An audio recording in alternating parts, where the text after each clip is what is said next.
अखबारी हो हमर यार मनावा तो एक बेर बात कर लगे होगे अखबारी हो हमर यार मनावा तो एक बेर बात कर लगे होगे सुना यारवा हो भरती पटनवा में आके मुलाकात कर लेगे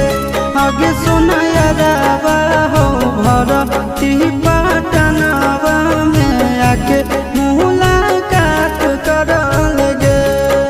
आगे चली जाइबौ छोड़ी के दुनिया विदाई अपने हाथ कर लेगे आगे सुना यारवा हो भरती